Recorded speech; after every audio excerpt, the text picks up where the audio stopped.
Okay. Good morning. Good morning. I love your energy, man. All right. Good morning, everybody. I'm Joe Bernstein, and I'm here with my buddy Paul Newell. And welcome to Yes, Coffee buddy. with, is it Paul and Joe? Joe and Paul? What do we decide? What is this? What is this? Just, we got coffee, and we're Coffee talking with both about, of us. yeah, coffee with us. And we're doing this series where we're going to weekly come on and record and just talk. And it's not pre-planned. We come up with a topic right beforehand, and we're going with it. So today I want you to stick around and listen, because both of us are men that have done a lot of work for ourselves and others on breaking out of a lot of, I want to say, standard masculine ways. What often people would call the man box. You know, we're two people that I think you see us walking down the street, portray a lot of masculinity in the traditional ways. But once you get to know us, man, we're doing a lot of the work to connect back in with who we really are, to connect with the feminine, to let go of the bars and boundaries that are put up in this world that say you have to do this to be a man, right? So we're going to talk a little about that, and we're going to give, if you listen to the end, we're going to give a little tips and some tricks, and well, let's not even call them tips and tricks. That minimizes them. Let's say we're going to give some challenges and some trials to step out of your own man box ways. Ooh. Oh, you coming with it? Okay. You know, I gotta come with it, right? Yes. So I like that. here's what I'm thinking, Paul, and we're just improving. Anyone's watching, we're just improving. We're just having a good time. So my thought was this: we each name things that we learned growing up, or things that the world has shown us is important to be in the man box, to be a man, right? And this is old stuff. This is stuff that we don't necessarily believe anymore, but it's stuff that we were taught and we see, and it's in our media, and it's still there today, even though there's all this work around new versions of feminism, and there's all this work on getting rid of toxic masculinity and ending the patriarchy. There's all this stuff going on, right? Right. So let's just volley this thing, man. Let's just go back and forth, right? So here's a big one, right? Let's start with this. From a very young age, even though my parents never said this, I was taught by the world to really be a man, to have value as a man, I got to make a lot of money. I got to be smart and make a lot of money. My hand is up on that one. I heard that one too. Mm-hmm. All right. Growing up, what I learned about being in the man box is to show no emotion. Don't let them see you sweat. Don't let them see you pissed off or sad or any of that. Don't show emotion. It's not allowed as a man. Oh yeah. Oh yeah. All right. Here's a big one, right? So I'm going to give credit to biology. Some of this is our biology, right? Like I'm reading a book right now called The Male Brain, and we're wired for this, but it's reinforced in our culture. It's reinforced in our messages from our coaches, our teachers, our parents, from our media. I have to be able to physically dominate other men, right? I have to be able to fight you better. I have to be able to wrestle you and pin you down. What was the thing, man? We're like close to the same age, right? So what was the thing back in the day? Dude, everyone was about, one day I'm going to dunk on your ass, right? Remember that? Yeah. Yeah. We had NBA. NBA was coming up big time in like the 90s, right? And everything was about, we had the rims you could lower as a kid, right? And you wanted to be able to dunk over your friend, like literally put your body over top of theirs and throw a ball down, right? You have to be able to drive somebody 100 yards. I was an offensive lineman, right? So if I can't drive someone 10 yards off the line of scrimmage, I'm not man enough, you know? Mm-hmm. Yeah. That's a big one, man. You're not kidding. Because like it's a sense of domination. Like I'm gonna dominate you. Like there's no other way around it. It was like, think about some of the greatest, like Michael Jordan. He dominated. He was dominant in his time. Like that's the male figure. He's a hero. Oh my gosh, Michael Jordan. Ooh, I'm gonna throw a slice on. You ready for a slice of cheese on that toast? Hold on. Okay. Hold on. No. This is morning coffee with us. So avocado on your toast. And then if I dominate you, what are you? Hold on, right? If I dominate you, you're my bitch, which automatically implies if I can overpower you, you're now lowered to the level of some negative slur of a woman. We can go deep on that one. That's a whole, whoa, that's got That's got lots of boxes to unpack. Anyway, I jumped right on. See, I accidentally dominated, man, and I took over. Go ahead, man. Yeah, no, this is the conditioning though. I feel like of being in the man box, and then when men feel that they don't fit into this space, like I'm not dominating, or I'm not providing, or like you know what, I'm not stable. I should have this job, or like you know you mentioned before, I have to have a certain amount of money to be successful and provide for my family, and have the picket fence and the house and the 2 cars, and then all the sports for my children. And don't forget about those annual holidays. And you don't get that, then what are you? Right? It's another thing for me growing up in the man box is partners. Oh, you have a lot of partners. Like, oh, well, yeah, you're a man. And for me, I had a lot of friends that were female growing up. So it's like, well, are you intimate with them? No. Well, why aren't you?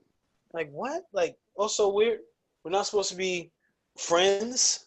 Oh, it's supposed to be this sexual intimacy. Like what is like that's a part of the man box. I feel like creates a lot of which leads to that toxicity that we were talking about, where it's like, oh well, if I can't be friends with you, then I guess it's got to be this, or it can leak into I have to dominate, right?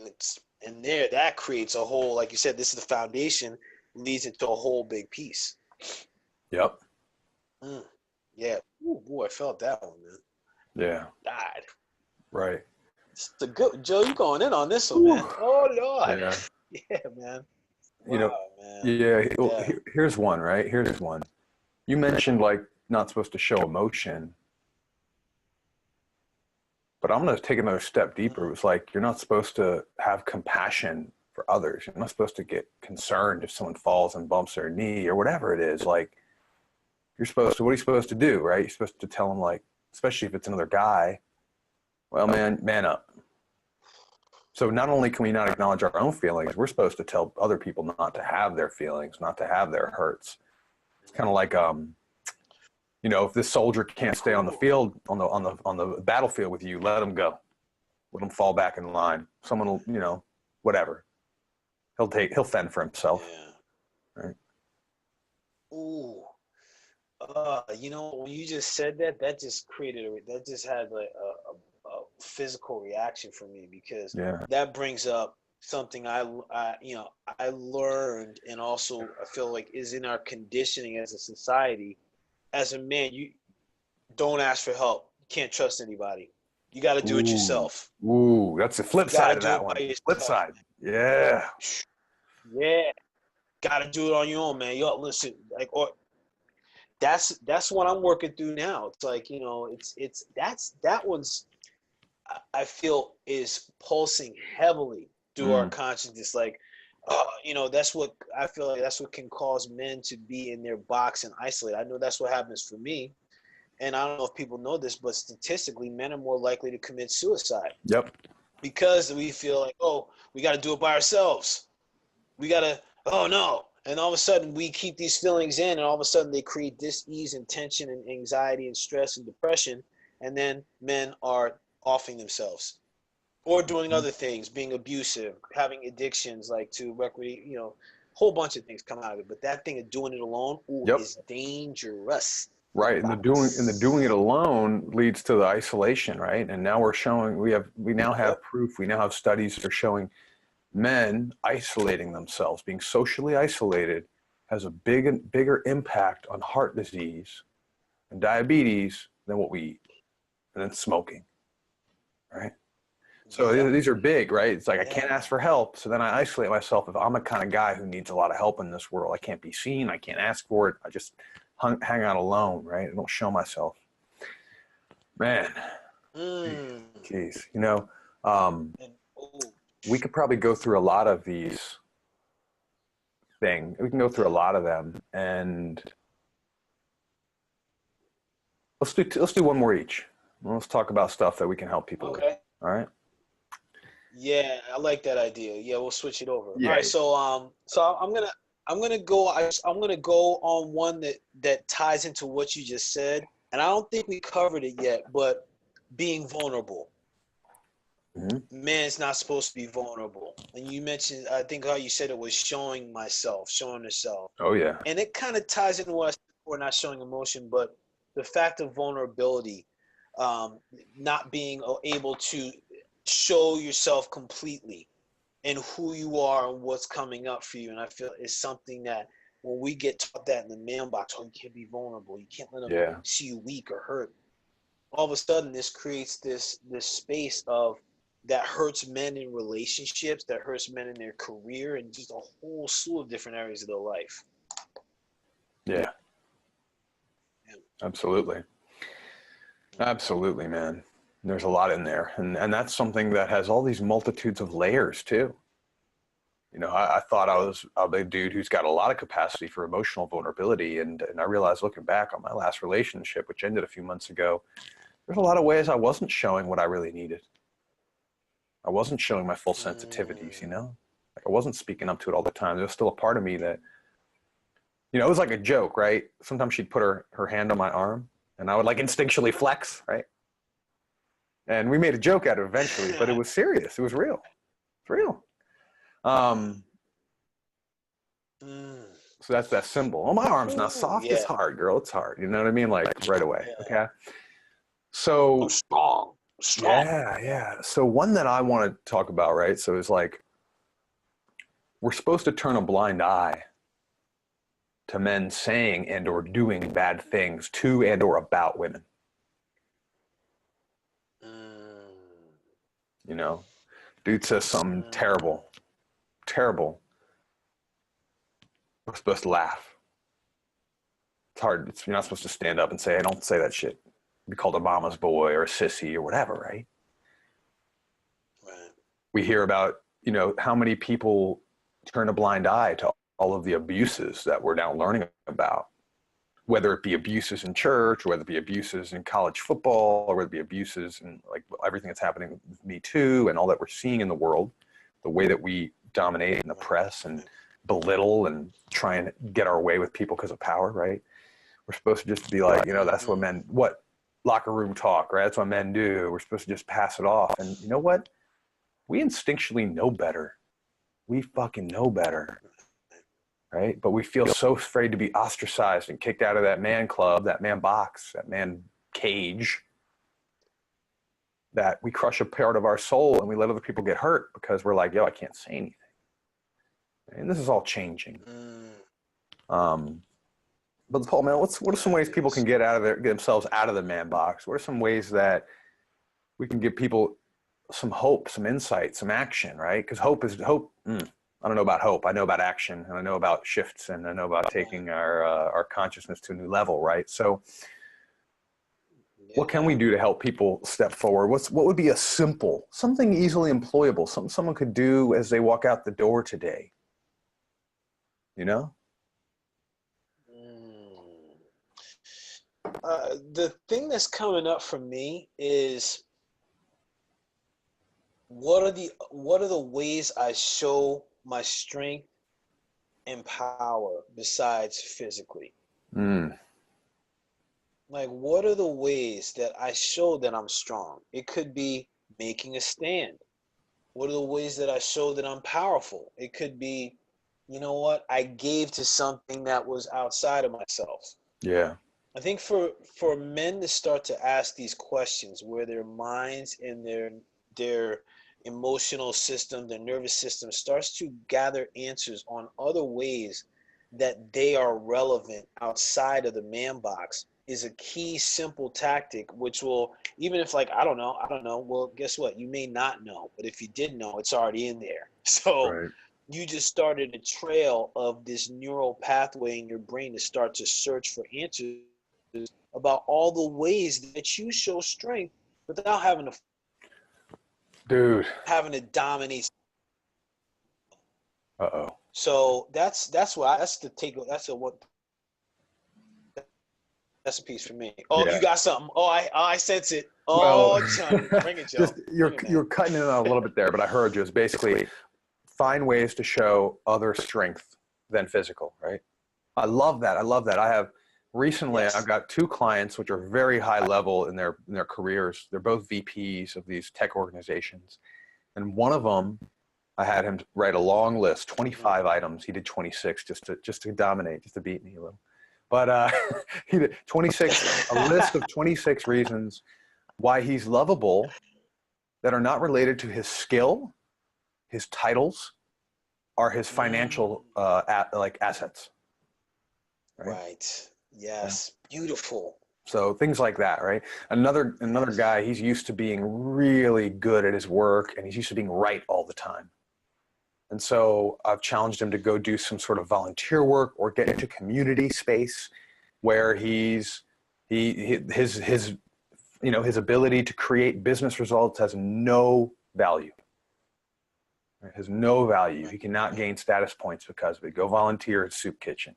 Go to some sort of authentic relating or whatever. Go to a march on, like you can't throw around your money or like I'm a VP of so-and-so. So I love that, Paul. I love that. Here's another thing.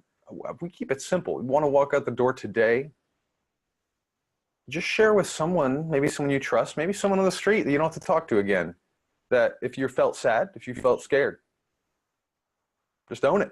Own it just once. It doesn't have to be complicated. You could just tell your friend or whatever, like hearing that, I'm a little sad. It doesn't have to be crazy. It doesn't have to be deep. You tell your partner or whatever, your boyfriend, your girlfriend, whatever. You know what? I'm a little afraid of what'll happen if we do that, if we go there, whatever. I'm a little afraid of this if I speak up to the boss. Just mention it. Just use the language. Just start to use the language and own it. Even if before you feel it, even if it's just still intellectual. That's one. That's one. What's another? What's something you got? I'm an energy guy. Yeah. I'm an energy guy, man. And, before we got on this, you and I were just rapping a little bit about me resetting to connect to my energy. So I think for men, how are you find a way to connect to your energy in the morning? And I mean, it's something that can apply to everyone. It can apply to all people, but for men specifically, because as a yoga instructor, I noticed that in our bodies, I've learned that in our bodies, we have energy centers. And at the root of our spine, there's an energy center called our root energy center, which is around stability, security. And for men, we tend to have a lot of lower back problems, hip problems, because this root center is locked or blocked. So the simple thing for me would be to invite men to do is some kind of total body exercise, whether it's like going on YouTube, finding a sun salutation. Oh, yeah. Doing that when you wake up in the morning, or taking even 5 minutes to, like, I'm going to stick with the movement. Do something to move the energy from the bottom of your feet up to the top of your top of your head. Move that energy throughout the body. Feel what's happening, because that's going to give more access to that emotional intelligence component you talked about. Like, oh, I feel something. That's sadness. Oh, so that movement's key. Move some way, shape, or form, man. Move. Yes. Which, by the way, go to a yoga class. If you're not doing yoga, just go.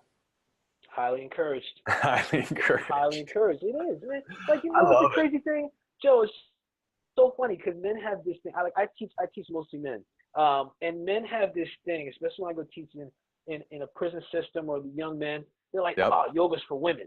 Man, the original yoga teachers were men. Oh yeah.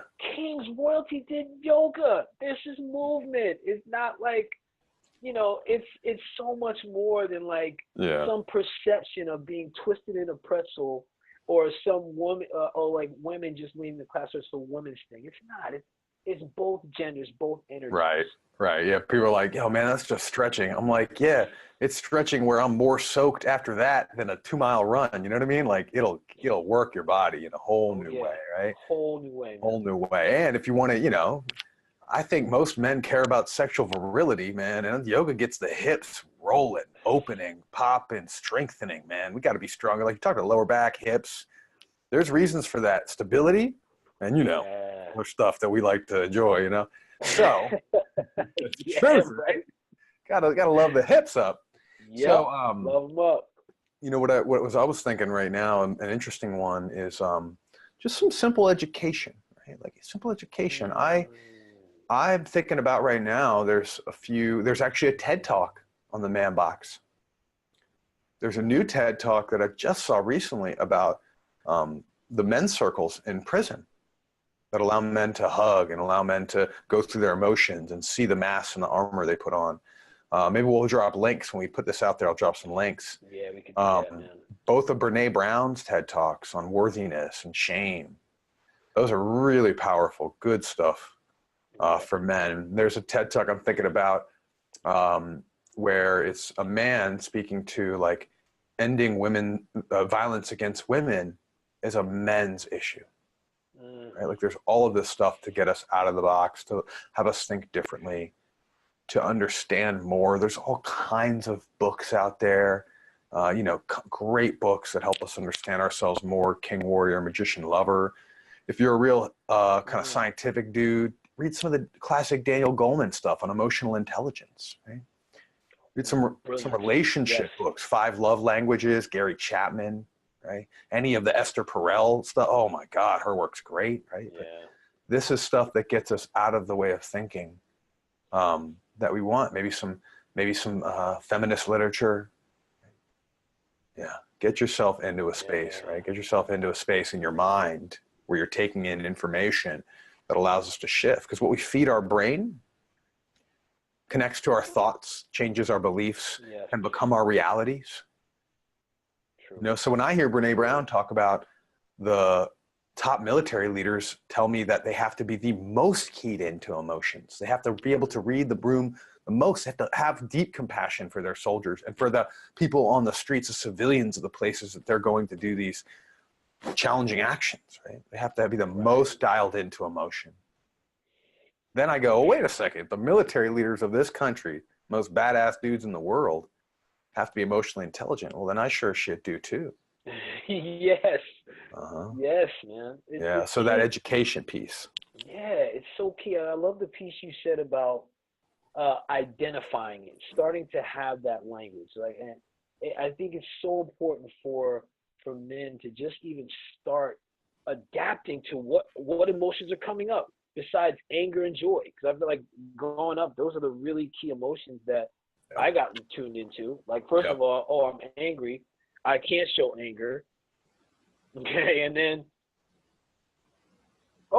I'm happy. Why are you so damn happy? Like, whoa, well, dang. So being able to identify those emotions are key in so many situations, whether it's in your business world, your personal life, you know, out in any field that you're employed in, or that you have interest in. It's important. We getting some goodness today, Joe. Oh yeah, some goodness, man. Yeah, let's do like a couple more and then let's wrap her up. Yeah, buddy. Or him up, whatever this is, or it. Wrap this entity up, man. wrap this beautiful non-gendered being up. That's correct. Yes, yes. What would be? So you have one, Joe? Oh, I got. Come on, man. You got a ton. I want to make this an hour, man. All right, so. Yeah.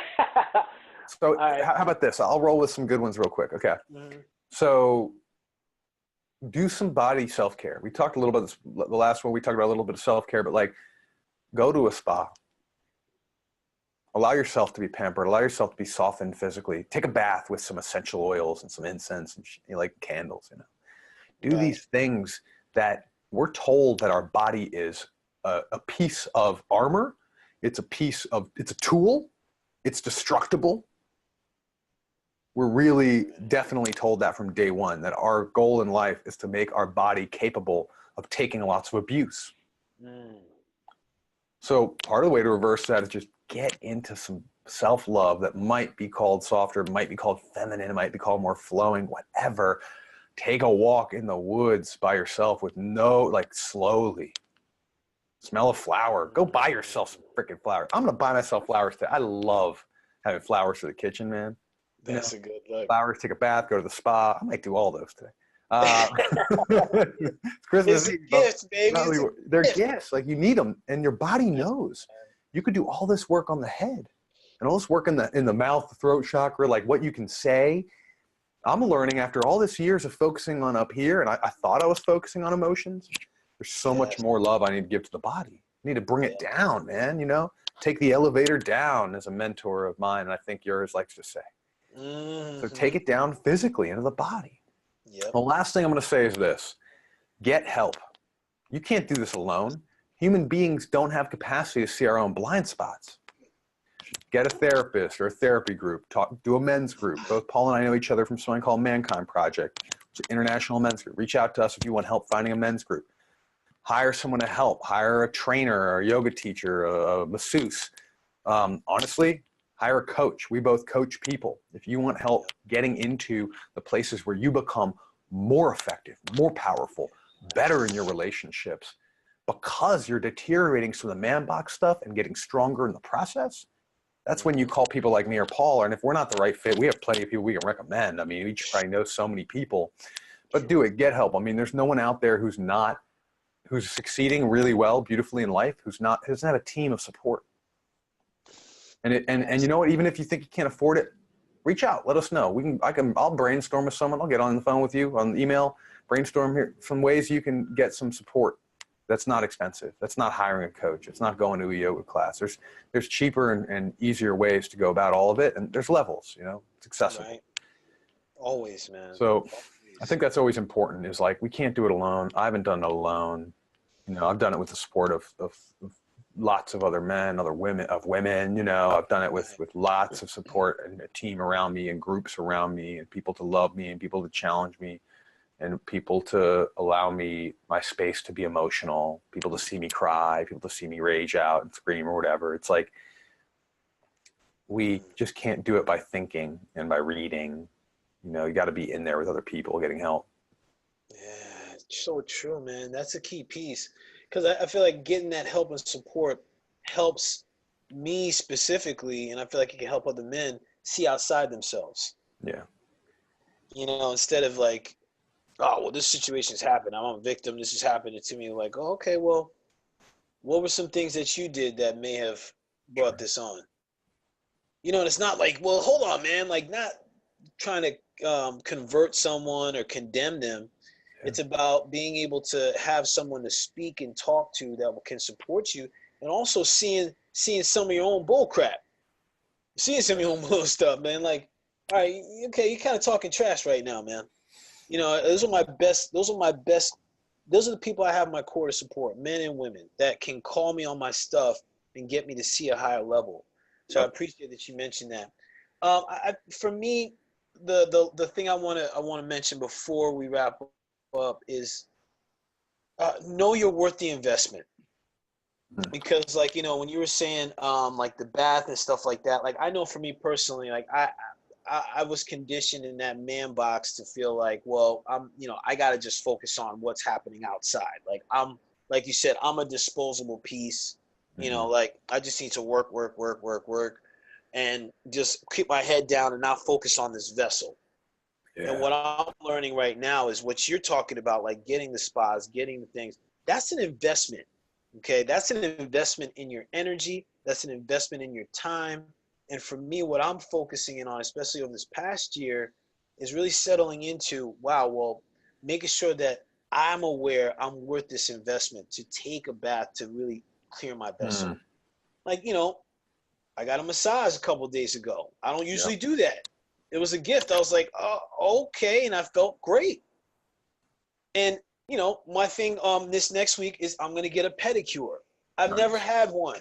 Nice. I'm probably going to laugh because I'm ticklish, but I'm going to do that because, you know what? That's like, for me, I'm realizing, and this is what men get to realize, whatever field that you're in, when you start to understand that you are worthy of whatever investment you put in yourself, whatever you're doing, you're going to excel in. Whatever you're doing. And it's evident, like Joe's seeing this, I'm seeing this. This is why we coach men the way we do, and this is why we get the support from the groups that we do. Because we understand that there's a karma, whatever action that we're putting in on a certain space is going to have an outcome over here. Yeah. So it's like, if we're not doing something here, then guess what? It's going to be up here or down here, wherever the outcome happens. But it starts from the action here with self. Yeah, and to really own that, to get into that, we have to Yeah. break free from some deep OG man box shit, which is I'm supposed to expect linear results, linear paths to Yes. things. Yeah, that's No, no. bullshit. What you said is right. When I've decided I'm worthy and I invest my time, energy, and or money into something for myself, some point in a relatively quick period of time, stuff starts showing up in my life. Yes. New relationships, love, fun, adventure, more money, Yes, right? sir. Like it just seems to be when I'm holding on tight and I'm worried about investing time, energy, and money on my own stuff, things start to fall apart. When I step in and I take the leap and I close my eyes and go, this is way too much time, or I can't commit to this, or this is too much money, I go, jump. Well, whatever it is I'm afraid of losing, when I take that risk, it comes back to me tenfold in all kinds of ways. I just have to be, and maybe this could be another one, which is in the future, how do we become open to receiving all the gifts that the universe, that people, that the world is trying to give us every day, right? So that Mm-hmm. nonlinear belief in what happens and understanding that things happen in cycles and in cyclones and in parallel lines, right? And they go in all different directions on a map. It's not this A plus B equals C bullshit that we were taught everything's supposed to be. Right. No, it's not that. It's So, so much more. yeah, so this has been I think my tea is already cold, so it's been a good one. Yes, man. Yes, I Hmm. feel like we're just scratching the surface Yeah, right here. yeah. So this has Just scratching the been an episode of Coffee with Us, Joe and Paul, surface. Paul and Joe. And wherever we put this, if you have questions, drop them. You want to reach out to us, drop them. We're here to support you. If you feel like it's right to work with one of us professionally, great. If not, we're going to help you. We're going to help you. We're helpers. Right. We're people True. that's put on this world to help people, and we'll do it consistently. Right, Paul? Yes, So man. Yes. let us know if there's anything. If you have ideas for what we could talk about next, cool. So this is technically, I don't know when we're going to release this, but this is Christmas Eve. Yeah. I don't know how important this holiday is to you, Paul, but it's a time that we're giving gifts, right? Is there any blessing or gift that you would want to give to anyone who's watching this on this holiday season? Yeah, I just want to. I would thank you for that offer. I would give the blessing of just have the blessing for each person to bless themselves Mm, and for everything they are, everything they've experienced. It's a space for them the growth. So my blessing to you all is to bless yourselves for everything that you've experienced because it's growing you. You're growing. Enjoy it. yeah, yeah. Yeah, my gift I want to give is I just want to ask you to be present. Mm. I'm going to ask you to be present with yourself, with your emotions, with your body. Be present with your loved ones. Whenever you hear this, if it's still the holiday season, great. If not, just be present with them. Take some time. We're always thinking of, it's fucking cliche, man, but it's like, oh, give the gift of presence rather than presence, right? And honestly, I can't think of a single thing that I could really give to my dad that he would love more than me just sitting with him and being fully in attention for a while. There it is. I'm single at the moment, but when I've been in a relationship, I can't think of there's not a better gift than just being totally there with someone, full attention, heart open, curious about them, wanting to know what their world's like, So like practice that. That's a gift. Is I want to ask you to practice that. And if you're hanging out with me, please practice that. Yeah, me Because too. I Me feel too. it when you're not, and I feel it when I'm not. So Mm, anyway, happy holidays to you all. Thanks for yes. checking us out. And don't forget, if you got something up, reach out. We're here. Yep. Merry New Year. Merry New Year and all that good stuff. Yeah, peace, peace. All right, well, be good.